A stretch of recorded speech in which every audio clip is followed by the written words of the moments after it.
Hello, good morning. This morning we are going to have a look at an article published in the journal Annals of Clinical and Laboratory Research. And the title is Jot of Blood Sends Police Constable Behind Bars. Jot of Blood Sends Police Constable Behind Bars.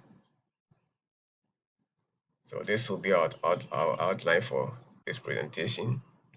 We will look at the introduction, materials and methods, results, conclusion, before we come to the abstract of the research article.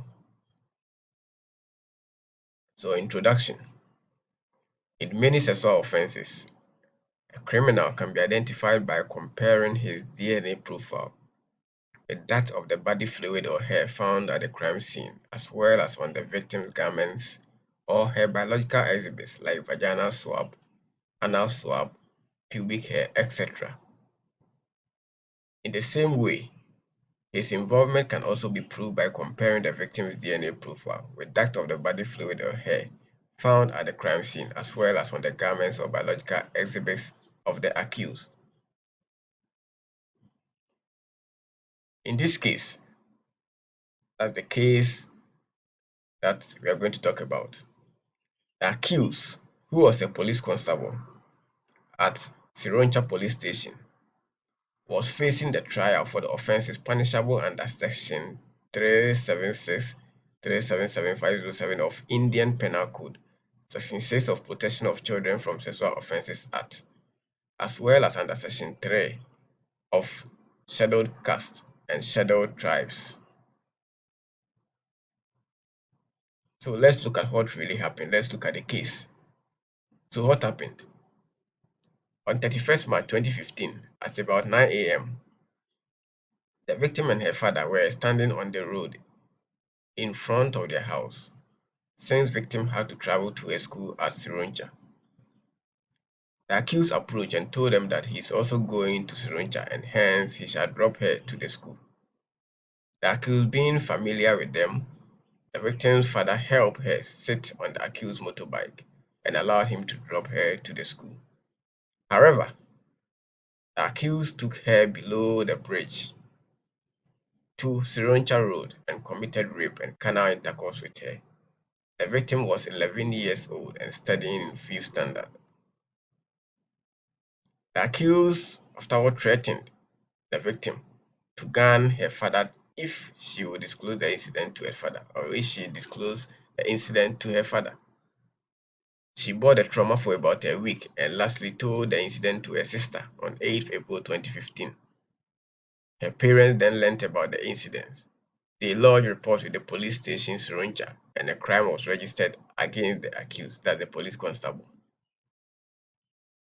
After medical examination of the victim and accused, the police sent the medical samples enclosed to the forensic science laboratory. During detection of clothes, one blood stain of 2 centimeters was detected on underwear of the accused, and few blood stains were detected on the handkerchief of the accused found in the bushes at the crime scene. No semen was detected. The PCR-based STL DNA profiling was performed on the blood stains, vaginal swab and rectal swab. This profile was compared with the DNA profile of the victim's reference blood sample and the blood detected on the accused undergarment and handkerchief. The profiles were matched and this proved him guilty. So materials and method.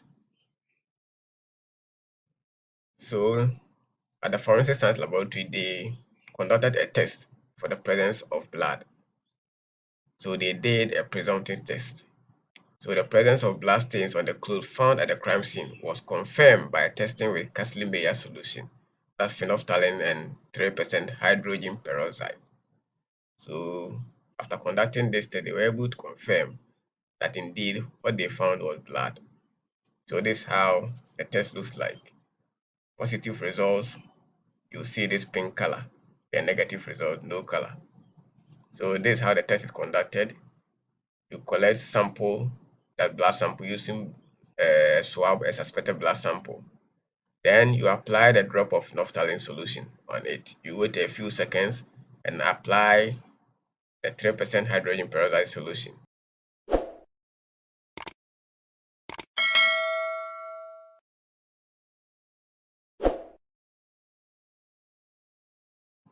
And then this is the color you should get. If what you tested is blood, you should get a pink coloration. Then if it is not blood, you will not see any color at all. They went ahead to do a confirmatory test.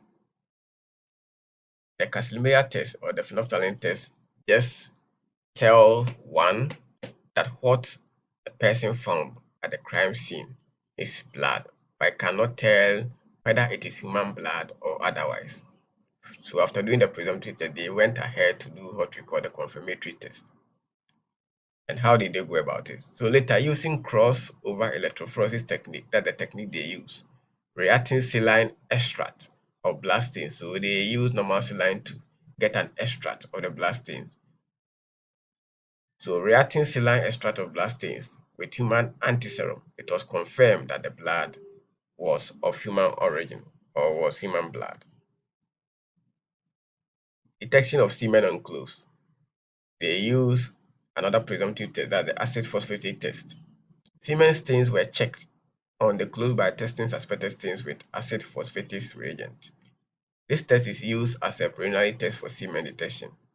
It was found to be negative for all the suspected stains. So once the presumptive test is negative, there was no need for them to do a further confirmatory test. So they went ahead to do DNA extraction. They extracted DNA from the exhibits.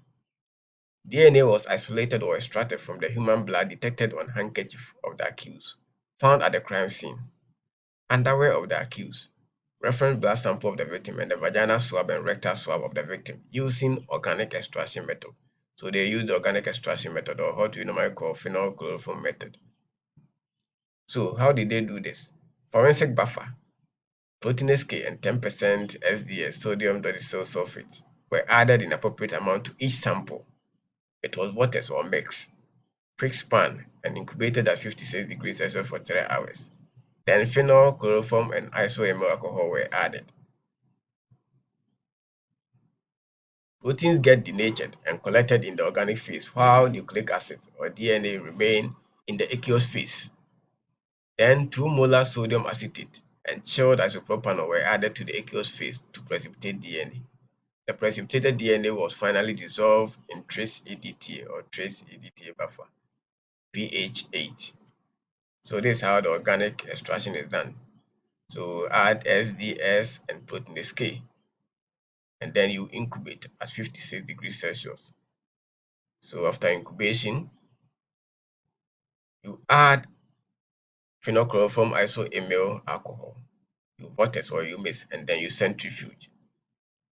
And then you have the aqueous phase, and then you have the organic phase. So you transfer and retain aqueous phase DNA. So this is the DNA. The DNA is up here, and the rest or the contaminants on the unwanted products, they settle down here. So then you transfer this part, the top part, which is the DNA or the aqueous phase, into another tube, and then you can store it at the appropriate temperature if you are not going to do further analysis at the same time. So you can store it at -20. So after extracting the DNA or isolating DNA, they went ahead to do DNA quantification. That is to know the amount of DNA that they have in there. So extracted DNA was quantified using the quantifier dual DNA quantification kit. This is a kit manufactured by Applied Biosystem, now Thermo Fisher Scientific. So they use this kit on the Applied Biosystem 7500 real-time PCR system, and they follow the manufacturer's recommended procedures. After knowing the amount of DNA that they had, they went ahead to do DNA amplification or PCR. So the extracted DNA samples were amplified using the identifier kit, which is manufactured by Applied Biosystem, now Thermo Fisher Scientific, with the help of PCR thermal cycler Gene Amp 9700 machine. The primers amplify the STR loci. So these are the various loci that the identifier locate amplifies 1, 2, 3, 4, 5, 6, 7, 8, 9, 10, 11, 12, 13, 14, 15, plus the amelogenin. That is the gender determining marker, XY marker. Electrophoresis, the separation of different fragments of DNA molecules on the basis of their size was achieved by capillary electrophoresis on the 3130 genetic analyzer. Now, the separated fragments were analyzed using the Gene Mapper IDX software version 1.5. So this is the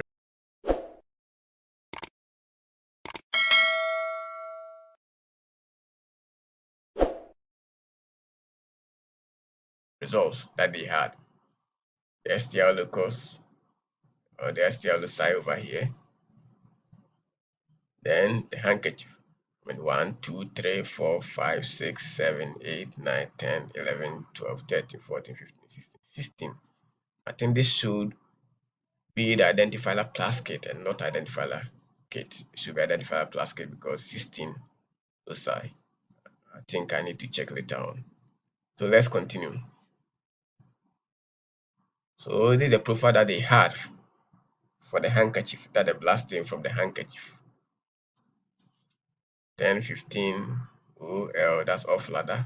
32.2, 10, 11, 12.12 or 12, 12, or yes, 12, 12, 14, 15, 9, 9, 12, 12 again, 8, 11, 24, 25, 15, 15, 15, 18, and so on.